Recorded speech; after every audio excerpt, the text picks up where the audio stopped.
नाजरीन, प्रोग्राम है गुफ्तगू और मैं हूं आपका मेज़बान मुस्तफ़ा कमाल पाशा।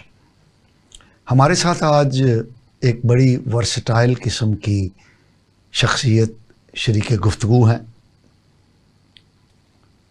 ये डॉक्टर हैं, डॉक्टर मारिया यूसुफ। ये मेडिसिनल केमिस्ट्री में इन्होंने पीएचडी की है और माहिर ग़िज़ाइयात के तौर पर, न्यूट्रिशनिस्ट के तौर पर इन्होंने अपना आप मनवाया है, मनवा रही हैं। लेकिन उसके साथ साथ ये शेर व अदब के साथ भी इनका ताल्लुक़ है। बहुत सारी NGOs के साथ काम कर रही हैं, बैनुल-अक़वामी अदारों के साथ इनकी रवाबत हैं और ये हम वक्त मसरूफ़ रहती हैं। तो आइए इनसे गुफ्तगू करते हैं। डॉक्टर मारिया यूसुफ साहिबा, वेलकम टू माय शो। जी, थैंक यू सो मच। आप मुख्तसरन बताइए, आप क्या करती हैं? देखिए, आपने मेरा मोस्ट ऑफ द इंट्रोडक्शन करवा ही दिया है। जैसे कि मैं PhD साइंटिस्ट हूँ, रिसर्चर हूँ, सो मैं डिफरेंट रिसर्च प्रोजेक्ट्स में इंगेज हूँ जो कि प्रोफिटिक मेडिसिन से रिलेटेड हैं, डायबिटीज़ से रिलेटेड हैं, विटामिन D की हाई प्रेवलेंस जो है इसकी डेफिशिएंसी की उससे रिलेटेड हैं, कुछ न्यूट्रास्यूटिकल से रिलेटेड हैं, न्यूट्रिशन बेस्ड प्रोजेक्ट हैं, कुछ ड्रग डिज़ाइनिंग, ड्रग डिस्कवरी से रिलेटेड प्रोजेक्ट्स हैं और मैं पोइट्स भी हूँ, शायरी भी कहती हूँ। तो डिफरेंट जो हमारे सोशल इश्यूज़ हैं, वुमेंस एम्पावरमेंट के और चिल्ड्रन से रिलेटेड, पॉवर्टी से रिलेटेड, उनको मैं अपनी शायरी का हिस्सा बनाती हूँ और हाईलाइट करती हूँ। शायरी में आपका बुनियादी मौजू क्या है? देखिए, बहुत सारे मौजू हैं उसमें। ज़िंदगी है, लाइफ है, नेचर है यानी कुदरत है, ब्लेसिंग है अल्लाह रब्बुल इज़्ज़त की, और इसके अलावा वुमेंस एम्पावरमेंट है। क्योंकि मैं फ़ीमेल्स को हमेशा देखना चाहती हूँ कि वो socially, economically, morally, politically, educationally independent हूँ और एम्पावर्ड हूँ। तो आपका रोल मॉडल क्या है औरत को आज़ादी दिलवाने का? मतलब मैं तो ये समझता हूँ कि औरत हमारे माशरे के अंदर हर लिहाज से प्रोटेक्टेड है जी। यानी वो जब बेटी का रूप धारती है तो बाप उसका प्रोटेक्टर है जी, बड़ी होती है तो उसमें भाई शामिल हो जाते हैं, और बड़ी होती है तो हस्बैंड उसका प्रोटेक्टर हो जाता है, उससे आगे जाती है तो उसकी जो बेटे हैं वो उसके प्रोटेक्टर हो जाते हैं। और हैरानगी की बात यह है कि हमारे मुआशरे में, हमारे दीन में औरत को दो विरासतें मिलती हैं। मर्द को एक विरासत मिलती है बाप से, लेकिन जो औरत है उसको बाप की विरासत में भी हिस्सा मिलता है और शौहर की विरासत में भी हिस्सा मिलता है।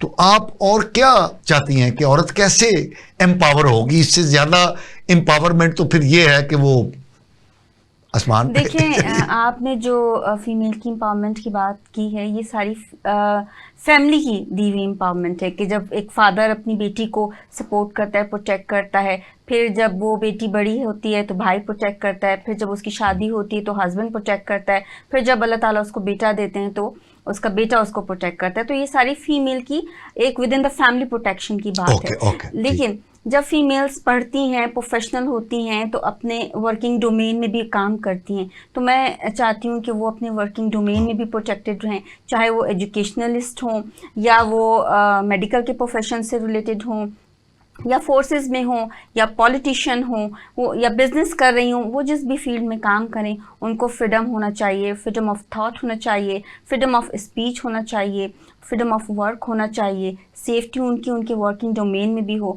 ताकि वो इजीली अपना काम कर सकें और अपना रोल प्ले कर सकें उस तरह जो कायद-ए-आज़म मोहम्मद अली जिन्ना का ख्वाब था, जो मोहतरमा फ़ातिमा जिन्ना का ख्वाब था पाकिस्तान की माओ बहनों बेटियों के लिए, और जो मोहतरमा बेनज़ीर भुट्टो शहीद साहिबा का ख्वाब था कि वो हमेशा कहती थी कि I am a prime minister later but at first I am a woman, so that it's my wish to empower every female of Pakistan. अच्छा, आपने बहुत खूबसूरत बात कही। देखें, ये हमारे मुआशरे का एक कमाल है कि उसने एक औरत को दुनिया की यानी मुस्लिम वर्ल्ड की पहली औरत को वज़ीर आज़म बनाया। जी बिल्कुल, मोहतरमा बेनज़ीर भुट्टो साहिबा जी। और फिर एक औरत को, मोहतरमा फ़ातिमा जिन्ना को बिल्कुल, कौम की माँ का खिताब दिया, बिल्कुल, ये इसी मुआशरे ने दिया ना। जी बिल्कुल। और अब मुमकिन है आप उससे एग्री ना करें तो चीफ मिनिस्टर भी बन गई है हमारी खातून ही। जी बिल्कुल, सीएम जी, साहबा। तो ये हमारे मुआशरे की आप नहीं समझती कि खूबसूरती है कि हम औरत को हर रूप में, यानी घर से, यानी फैमिली से बाहर भी हमने औरत को एक्सेप्ट किया है, और उसको सिर्फ नशिस्तों की हद तक कबूल नहीं किया, बल्कि उसको वजीर आज़म भी इस मुआशरे ने बनाया, और फिर एक सबसे बड़े सूबे की वजीर आला भी एक खातून हो गई है। तो ये आप नहीं समझती कि हमारे माशरे की एक खूबसूरती है? जी बिल्कुल, ये बहुत खूबसूरती है, और हमारा सोसाइटी जो है इसको एक्सेप्ट भी करती है, हमारा रिलीजन भी इसको अलाउ करता है। लेकिन बात यहाँ कॉमन फीमेल्स की भी हो रही है ना, क्योंकि ये तो सिर्फ 3 खवातीन है। पाकिस्तान तो 25 करोड़ आवाम का मुल्क है, जिसमें बहुत सारी खवातीन शामिल हैं जो कि वर्किंग हैं, जो कि प्रोफेशनल हैं। और आए दिन आप अनफॉर्चुनेटली न्यूज़ में सुनते रहते हैं कि फ़ीमेल्स, चाहे वो डॉक्टर हों, चाहे वो इंजीनियर हों, चाहे वो साइंटिस्ट हों, वो हैरास हो जाती हैं, उनको उनके वर्किंग डोमेन में हैरास कर दिया जाता है।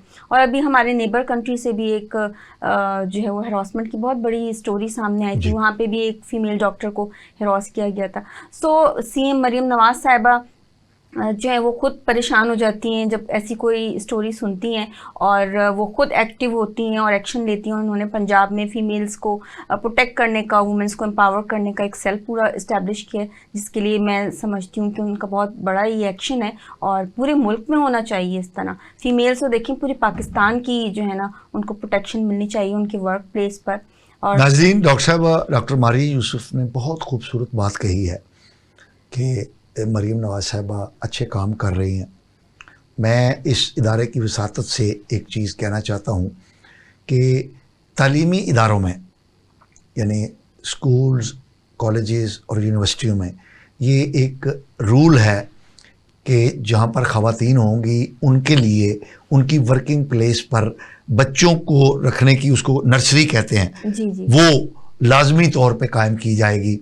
लेकिन मैं बहुत सारे ऐसे ख़वातीन के कॉलेजेस जानता हूँ जहाँ पर ये सहूलत मुयस्सर नहीं है, हालांकि ये हमारे कानून का हिस्सा बन चुका है। एक्ट ऑफ पार्लियामेंट के ज़रिए औरतों के हकूक़ के लिए ये चीज़ तय हो चुकी है कि उनकी वर्किंग प्लेस पर जो है वो बच्चों को रखने के लिए एक नर्सरी होगी।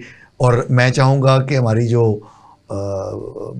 वज़ीर आला साहिबा है मोहतरमा मरीम नवाज़ साहिबा, वो इस इशू पर भी तवज्जो दें, क्योंकि उनके एक हुक्म से, by stroke of her one pen, ये हमारी वर्किंग वूमेन का जो कॉलेजों, यूनिवर्सिटियों और तालीमी इदारों में बच्चों के साथ, अपने छोटे बच्चों के साथ जाती हैं, उनका ये मसला हल हो जाएगा।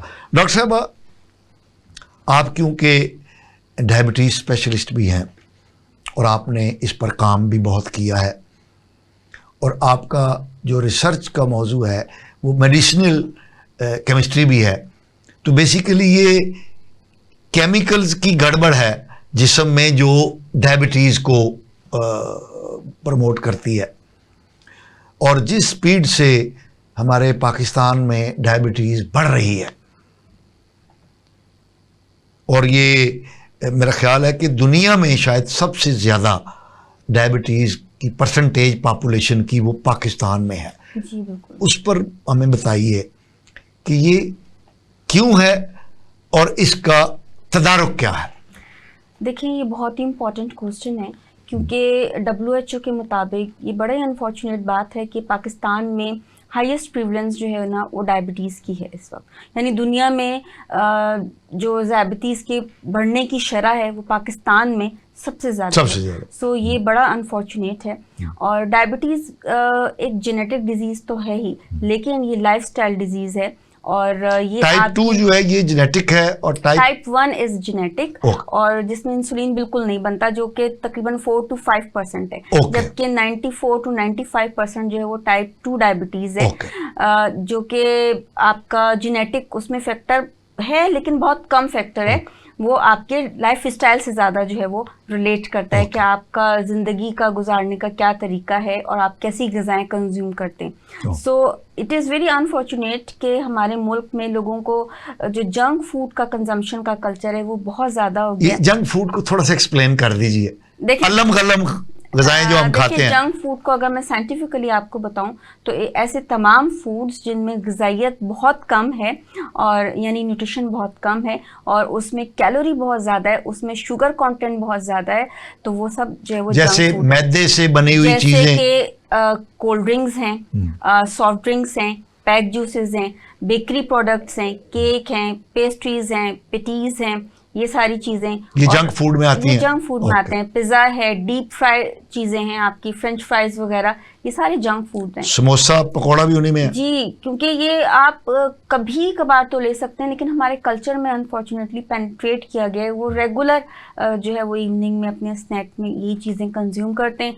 फिर plus sedentary life style. Sedentary lifestyle mean सुस्त रवि का बैठे रहना स्टाइल ये है कि आप फिजिकली एक्टिव नहीं है, ना आप वॉक करते हैं, ना कोई और फिजिकल एक्टिविटी करते हैं, ना आप जिम जाते हैं, ना आप up stairs down stairs move करते हैं, ना आप कोई जॉगिंग करते हैं, ना कोई स्पोर्ट्स की एक्टिविटी करते हैं, आप सिर्फ बैठे रहते हैं और बस आप बिल्कुल आपकी फिजिकल एक्टिविटी नहीं है, तो उसको हम कहते हैं सीडेंट्री लाइफस्टाइल। जी बिल्कुल। तो ये दो बड़ी वजूहात हैं डायबिटीज के फैलने की। अब इसको रोका कैसे जा सकता है, जो आपका सवाल है, हम इसको कैसे रोक सकते हैं।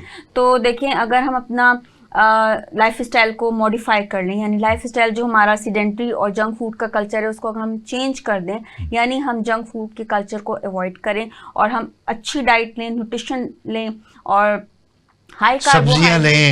हाई कार्बोहाइड्रेट स्पेसिफिकली जो सिंपल शुगर्स हैं, ग्लूकोज और फ्रक्टोज, उसको अवॉइड करें और जो कॉम्प्लेक्स कार्बोहाइड्रेट है यानी स्टार्च है उसका लिमिट कंजम्पशन करें। प्रोटीन लें, गोश्त लें, फिश लें, चिकन लें, रेड मीट, लीन मीट लें और दालें लें, सब्जियां खाएं, अंडरग्राउंड वेजिटेबल्स को अवॉइड करके बाकी तमाम सब्जियां ये फिर बताएं जरा। अंडरग्राउंड जो जमीन में होती है, जैसे आलू है, शकरकंदी है, जी हाँ, तो ये चीज़ें आप अवॉइड करें, बाकी तमाम सब्जियां खाएं। बीन्स का इस्तेमाल करें, रेड बीन्स, वाइट बीन्स, लोबिया जिनको कहते हैं, बिल्कुल ये चीज़ें खाएं। और इसके अलावा गुड फैट्स का इस्तेमाल करें, डेयरी प्रोडक्ट्स का इस्तेमाल करें, एग्स खाएं और नट्स का इस्तेमाल करें। ये सब हेल्दी फूड है। बाकी बेकरी प्रोडक्ट्स और ये कोला ड्रिंक्स, कोल्ड ड्रिंक्स और ये आए दिन जो फ्लेवर ड्रिंक्स आती रहती हैं, पैक जूसेस आते रहते हैं, इन सबको अवॉइड करें। डॉक्टर साहबा, आपने बड़ी प्यारी तजावीज़ दी हैं। नट्स, जी बिल्कुल, फिश, जी गोश्त, जी बहुत अच्छी तजावीज़ हैं, लेकिन यहाँ पर तो 2 वक्त की रोटी दस्तयाब नहीं है मेजॉरिटी को, तो वो ये चीज़ें कैसे इस्तेमाल करेंगे? देखें, ये अनफॉर्चुनेट है, लेकिन वो भी सादा ग़िज़ाएँ अगर इस्तेमाल करें, रोटी इस्तेमाल करें, जौ की रोटी इस्तेमाल करें और उससे जो भी सब्ज़ी है वो अफोर्ड कर सकते हैं, सब्जियों का इस्तेमाल करें, दाल का इस्तेमाल करें। सैलड, बिल्कुल, सैलड में वेजिटेबल्स आ जाते हैं आपकी, क्यूकम्बर है, लेमन है, सैलड लीव है, ऑलिव्स हैं, ये आप ऐड कर सकते हैं उसमें। अच्छा डॉक्टर साहब, आप एक बात बताइए, हम फिजिकल एक्टिविटी करें, कोई मतलब एक्सरसाइज वगैरह, कुछ भी, ये डिपेंड करता है आपकी एज पर, आपके अपने स्ट्रक्चर पे कि आप कौन सी फिजिकल एक्टिविटी जो है ना इजीली कर सकते हैं। क्या आप 30 से 40 मिनट रोजाना वॉक कर सकते हैं, या ब्रिस्क वॉक कर सकते हैं, या जॉगिंग कर सकते हैं, या जिम कर सकते हैं, या आप कोई भी फिजिकल एक्टिविटी करें, मगर आपने करना है।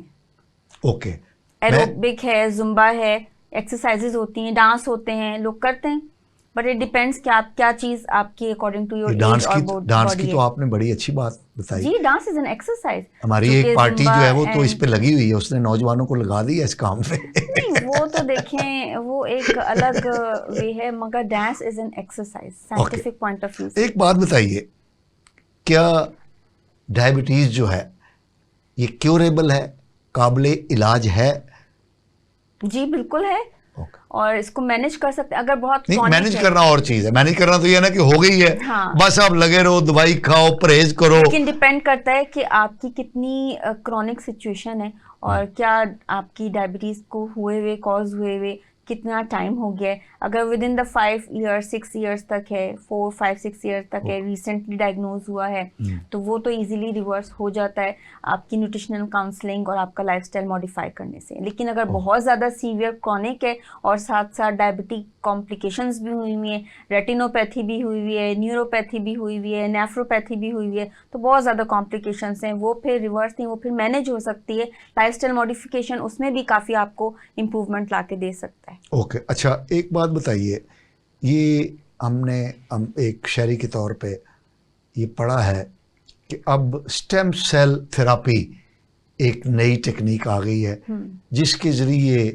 पेंक्रियाज को, लबलबे को ट्रीट करके, तो जो मुर्दा सेल होते हैं पेंक्रियाज के, उनको स्टेम सेल फंक्शनलाइज करके इंसुलिन को प्रोड्यूस किया जाता है। उस पर थोड़ा सा हमारे नाज़रीन को बताइए। ये जो है टाइप 1 डायबिटीज़ जिनके अंदर बिल्कुल भी पेनक्रियास इंसुलिन प्रिपेयर नहीं कर रहा होता, तो उसके हवाले से एक्सपेरिमेंट हुए हैं और फर्स्ट वर्ल्ड कंट्रीज़ अमेरिका में, यूके में ये एक्सपेरिमेंट किए जा रहे हैं सक्सेसफुली।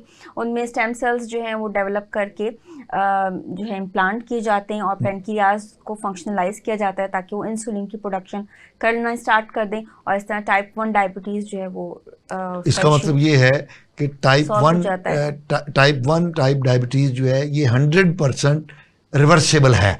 टाइप 1 डायबिटीज़ को आप जेनेटिकली ट्रीट करके, स्टेम सेल के को ट्रीट करके आप उसको फंक्शनलाइज कर सकते हैं, आप उसको ट्रीट कर सकते हैं। लेकिन टाइप 1 का रिवर्सिबल नहीं है क्योंकि उसमें तो इंसुलिन बनता ही नहीं है बॉडी के अंदर।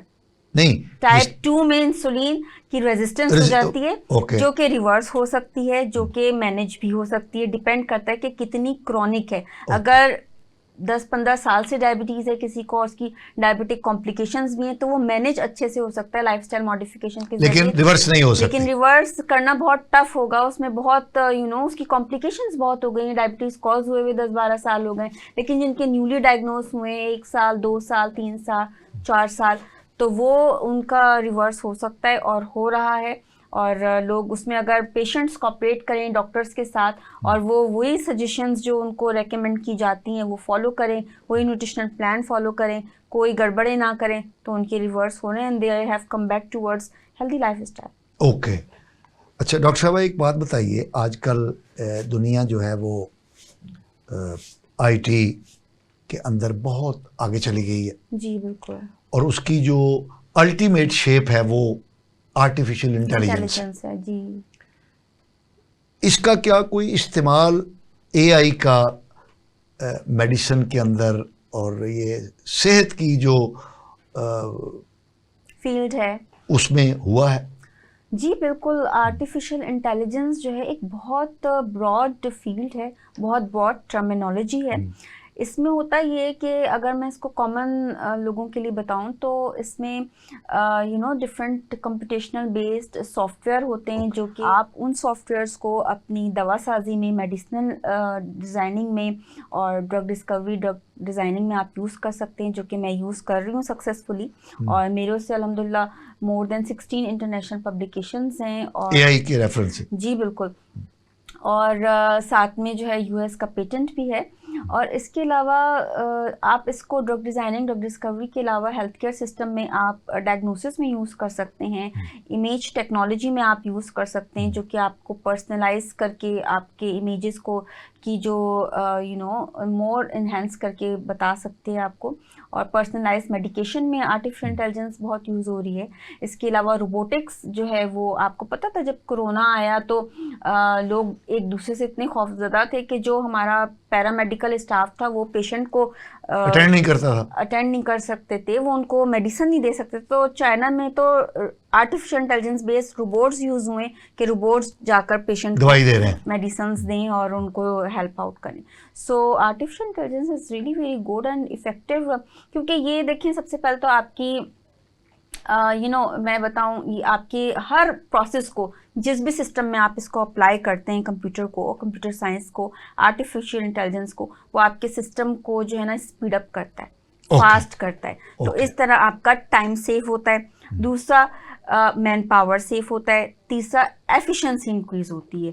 जो आपके एरर्स के चांसेस होते हैं मैनुअली काम करने से या लोगों के ज़रिए काम करने से, उसके चांसेस रिड्यूस होते हैं, क्योंकि उसको डिफरेंट कंप्यूटर सॉफ्टवेयर्स और प्रोग्राम्स कंट्रोल कर रहे होते हैं। तो इसलिए आपको ज़्यादा अच्छे रिजल्ट्स कम टाइम में इफेक्टिव रिजल्ट्स मिल जाते हैं और आपका बजट भी सेफ होता है। आपने रोबोट्स का जिक्र किया, तो हमने तो सुना है कि अब जो सर्जरी है वो भी रोबोट्स के जरिए हो सकती है। जी बिल्कुल, सर्जन जो है पीछे बैठ के कंप्यूटर के जरिए वो उसको सारा कर रहा है। जी बिल्कुल, और वो एरर फ्री जी बिल्कुल सर्जरी जो हो रही। पाकिस्तान में हमारी जो हेल्थ केयर की फैसिलिटीज है वो क्यों अप टू द मार्क नहीं है? सर जी ये अच्छा, भी एक डॉक्टर साहब, जी मुझे वो प्रोड्यूसर साहब कह रहे हैं कि एक शॉर्ट ब्रेक ले रहे हैं। हम यहीं से मैं आपके पास सवाल छोड़े जा रहा हूँ कि पाकिस्तान में हेल्थ केयर की फैसिलिटीज क्यों अप टू द मार्क नहीं है, इस पर हम आपसे गुफ्तगू करेंगे। नाज़रीन, हम एक शॉर्ट ब्रेक पर जा रहे हैं, हमारे साथ रहिएगा। नाज़रीन वेलकम बैक। नाज़रीन, हम डॉक्टर मारिया यूसुफ के साथ शरीक गुफ्तगू हैं, तो आइए हम अपनी गुफ्तगू का वहीं से आगाज़ करते हैं। जी देखिए, आपका जो सवाल है बहुत ही इम्पोर्टेंट है कि हमारे यहाँ क्या क्या चैलेंजेस हैं हेल्थ केयर सिस्टम को, एजुकेशनल सिस्टम को। तो चैलेंजेस तो बहुत सारे हैं यहाँ पर। हेल्थ केयर सिस्टम की अगर मैं आइडेंटिफाई करूँ तो मेडिसिन भी कंटेमिनेटेड मिल रही हैं, मेडिसिन भी प्योर नहीं मिल रही, मेडिसिन टाइमली नहीं मिल रही, मेडिसिन शॉर्ट और कीमत भी ज़्यादा है, मेडिसिन शॉर्ट हो जाती हैं। तो इसमें सब में माफियाज जो है इन्वॉल्व हुए हैं। उससे आपको भी पता है, वो हमें भी पता है, हमारे नाज़रीन को भी पता है। दूसरा ये कि यहाँ पर अपडेट नहीं होती चीज़ें और ऑप्टिमाइज नहीं होती। रिसर्च के थ्रू दुनिया भर में रिसर्च कंडक्ट होती है और रिसर्च के थ्रू हर साल चीज़ें जो है ना मुख्तलिफ एस्पेक्ट से ऑप्टिमाइज हो रही होती हैं और चेंज हो रही होती हैं। और जब से ये आर्टिफिशियल इंटेलिजेंस आया है तो सिस्टम, मैंने आपको कहा है, फास्ट हो गए, मोर एक्यूरेट हो गए, मोर एम्पावर्ड हो गए। तो हमें उसको यूटिलाइज करके उससे बेनिफिट लेना चाहिए। हमारे यहाँ चीज़ें जो हैं वो अप टू डेट नहीं रहती। लेकिन अब मुझे जान के खुशी हुई कि एटलीस्ट लाहौर में एक ग्रुप है डॉक्टर्स का और फैमिली कॉन उन्होंने भी इस साल ऑर्गेनाइज किया था। फैमिली फिजिशियंस का ग्रुप है जो कि बहुत रेगुलरली जो है वो CME कंडक्ट करते हैं। CME में वो डिफरेंट टॉपिक्स पर बात करते हैं और जो करंट रिसर्च होती है जो दुनिया भर में हो रही है मुख्तलिफ हवाले से, चाहे कोलेस्ट्रॉल की बात हो, डायबिटीज़ की बात हो और कार्डियोवैस्कुलर डिजीज़ की बात हो, फीमेल्स के PCOD की बात हो, तो जो करंट दुनिया भर में रिसर्च कंडक्ट हो रही है वो अब से अपडेटेड हैं। और डॉक्टर ताहिर चौधरी का मैं ज़रूर इसमें नाम लेना चाहूँगी और ही इज़ मेंटर। डॉक्टर साहब, बात ये है कि ये तो आप जो बात कर रही हैं ये इंडिविजुअल लेवल पे रिसर्च हो रही है, लेकिन हम 24-25 करोड़ आवाम है, तो ये इंडिविजुअल लेवल पे जो एफर्ट्स हैं ये अप्रिशिएटेबल हैं। अगर कुछ डॉक्टर्स मिलके ये काम कर रहे हैं तो वी सैल्यूट देम। लेकिन इससे तो जो तब्दीली है, जो बेहतरी है, वो तो आने वाली नहीं है। देखिए, ये इंडिविजुअल बेस पर रिसर्च नहीं है, पहली बात तो मैं आपको बताऊं, क्योंकि हम क्लिनिकल ट्रायल्स जब करते हैं एडवांस रिसर्च को स्टडी करने के बाद, तो उसमें बहुत सारे पेशेंट्स इन्वॉल्व होते हैं, तो वो इंडिविजुअल नहीं हुई, वो कलेक्टिव हो गई है। ठीक है, फिर जो डॉक्टर्स से कह रहा हूँ, जो डॉक्टर्स इन्वॉल्व के हवाले से तो नहीं है ना, जो पूरा सेटअप होना चाहिए। जी बिल्कुल, गवर्नमेंट का देखें एक बहुत बड़ा रोल होना चाहिए कि वो रिसर्च को प्रमोट करें, रिसर्च के इंस्टीट्यूट्स को, लेबॉर्ट्रीज को इस्टेब्लिश करें, उसको फंड करें, साइंटिस्ट की टीम को हायर करें, उनको फंड करें, ताकि हमारे यहाँ भी इनोवेशंस हों। हमारे यहाँ भी अल्लाह ना करे कभी कोई चैलेंजिंग सिचुएशन आए तो हमारे पास साइंटिस्ट की टीम, रिसर्चर्स की टीम, डॉक्टर्स की टीम अपडेटेड नॉलेज के साथ मौजूद हो कि वो रिसर्च को भी कंडक्ट कर सकें और किसी भी चैलेंज को निमटने के लिए वो तैयार हैं। अच्छा डॉक्टर साहब, जब डेंगू का जब यहाँ पर वो हुआ था तो उस वक्त तो हमारी डॉक्टर्स कम्युनिटी फेल हो गई थी और हमें बाहर से डॉक्टर मंगवाने पड़े, चाइना से और दूसरे ममालिक से। तो हमारे डॉक्टर तो जो है, मतलब माजरत के साथ, आप भी क्योंकि डॉक्टर हैं, मेरी बेटी भी डॉक्टर है, लेकिन हमारे डॉक्टर जो हैं वो, अगर मैं कहूँ कि वो अपनी जो ड्यूटीज हैं, कॉल ऑफ ड्यूटी है, उसको पूरा करने में बुरी तरह नाकाम हो चुके हैं, हड़तालों में सबसे आगे हैं। नहीं, देखिए ऐसा नहीं है। जब भी कोई न्यू सिचुएशन आती है, डेंगू जब शुरू में नया आया था सबके लिए चैलेंजिंग सिचुएशन थी। सिम्टोमेटिक ट्रीटमेंट सबने स्टार्ट किए थे और जैसे जैसे पेशेंट के लिए रिकवरी होती जाती थी, प्लेटलेट्स के इशू होते थे शुरू में जैसे जैसे डॉक्टर्स को गाइडलाइंस आती गई कि आपने ये फॉलो करना है, ये फॉलो करना है, यूँ से सिम्टोमेटिक ट्रीटमेंट करना है, तो उन्होंने उसको फॉलो किया और अब सिचुएशन बेहतर है। लेकिन मैं हमेशा एक बात कहती हूँ कि डेंगू होने ही क्यों दिया जाए, मच्छरों को चीज़ों को ग्रास रूट लेवल पे जाकर आप ट्रीट करें, ताकि वो आप मॉस्किटो को क्यों नहीं इरेडिकेट करते। आप डेंगू को जब उसका लार्वा की ग्रोथ होती है, आप उसके उस लेवल पर जाकर जो उसको इरेडिकेट करें, ताकि जो है वो ना मॉस्किटो होंगे ना डेंगू होगा। तो आप बजाय इसके कि बीमारी को ट्रीट करें, आप सफाई का ख्याल रखें। 70% जो डिजीजेज हैं, infectious diseases, more than in fact 70% वो वाटर बॉर्न है। ये डेंगू का जो मॉस्किटो है, इसकी ग्रोथ वाटर में होती है, फ्रेश वाटर में जो मॉस्किटो है वो भी वाटर में ग्रो करता है, जो मलेरिया फैला रहा है। जो टाइफाइड है वो कंटेमिनेशन के जरिए जो सीवरेज का वाटर है उसके थ्रू होता है।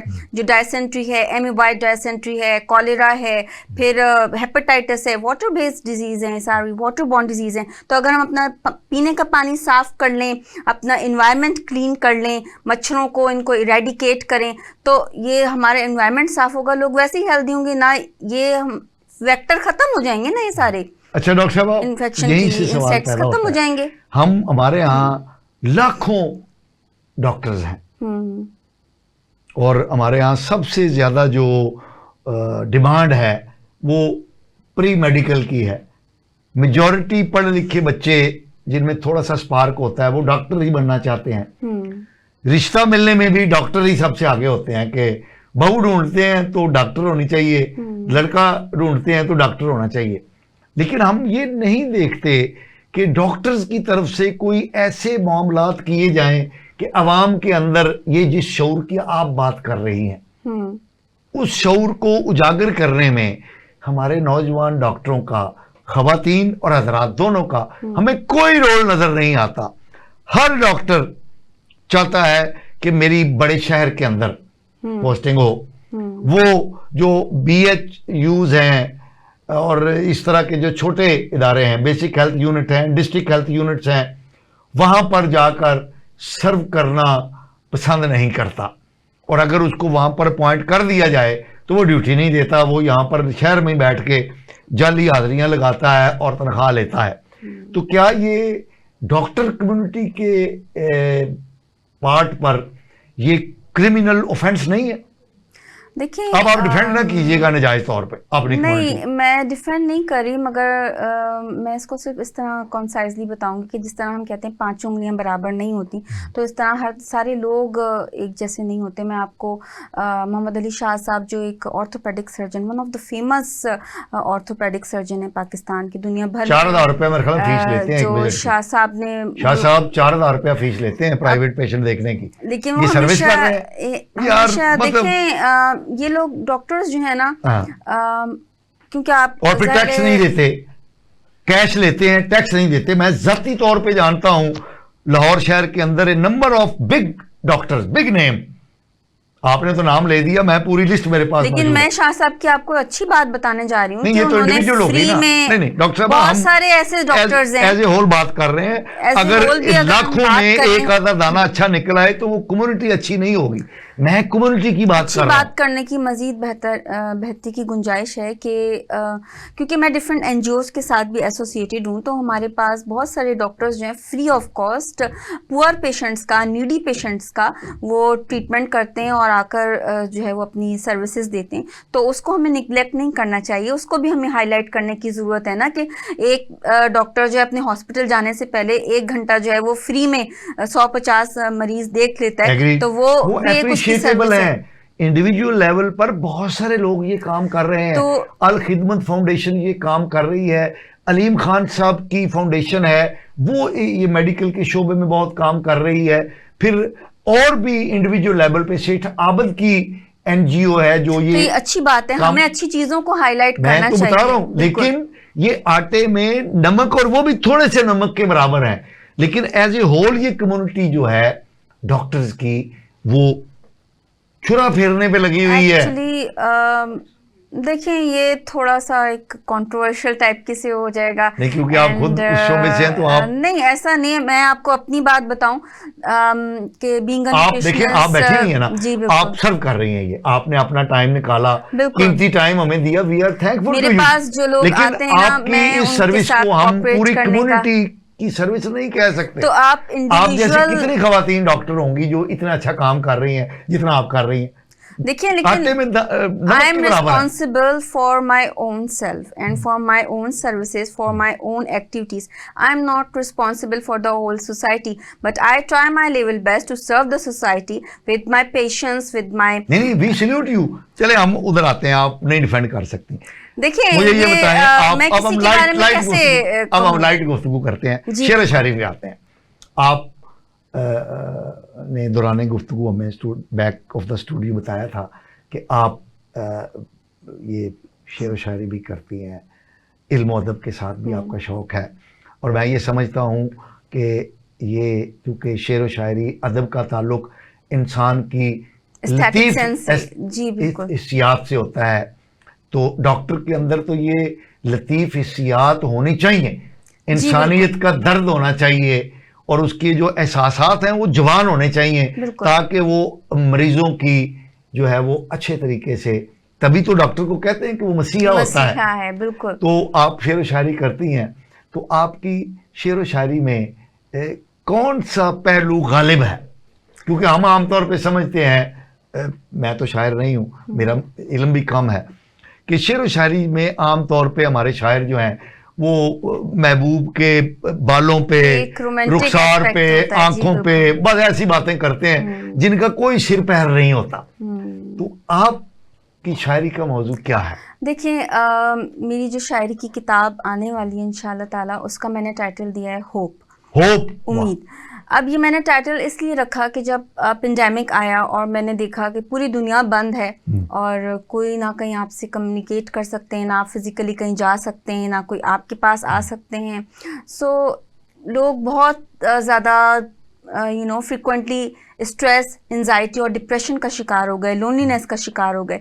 तो होपलेसनेस, डिप्रेशन की जो एक पीक होती है वो होपलेसनेस होती है कि लोग बिल्कुल ही नाउम्मीद हो जाते हैं। सो मैं बार बार अल्लाह ताला का कलाम पढ़ती थी और फ़बैया अला रब्बिकुमा तुकज़्ज़िबान, कि अल्लाह की ब्लेसिंग से कभी एक तो आप नाउमीद ना हो और अल्लाह की नेमतों का हमेशा शुक्र अदा करें तो अल्लाह आपको और नेमतें देंगे। तो मैं हमेशा इस थीम पे वर्क करती रही। तो मैंने फिर अपनी शायरी की किताब जो है वो होप स्टार्ट की, उसको टाइटल होप दिया कि इतने लोग नाउमीदी का शिकार हैं। अल्लाह ने अगर ये एक टाइम आया है क्राइसिस का कि पूरी दुनिया ही बंद हो गई है, तो एक अच्छा टाइम भी आएगा इंशाल्लाह। अच्छा डॉक्टर साहब, आपने होप की बात की, तो आप क्योंकि फील्ड में काम करती हैं, NGOs के साथ आपका राब्ता है, बैनुल अक़वामी इदारों के साथ आप वाबस्ता है।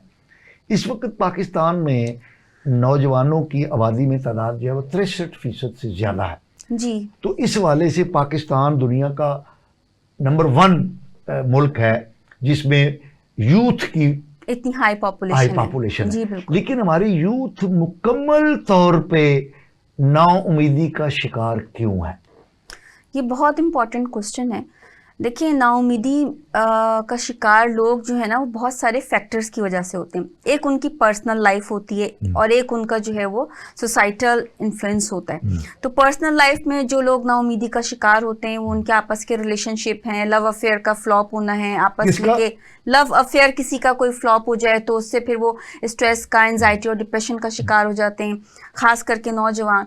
और इकोनॉमिक क्राइसिस अनफॉर्चुनेटली पाकिस्तान ने अपने पास्ट 3-4 ईयर्स में जॉब्स नहीं है, बिल्कुल, तो इकोनॉमिक क्राइसिस फेस किए, तो इस वजह से नौजवान जो है बहुत ज़्यादा स्ट्रेस, एंजाइटी और डिप्रेशन का शिकार हैं और यही क्राइसिस उनके ऊपर गलबा लिए हुए। फिर वो ये देखते हैं, ये जो है इसका भी किरदार नहीं है, इस हर वक्त नौजवान इसके साथ लगे रहते हैं।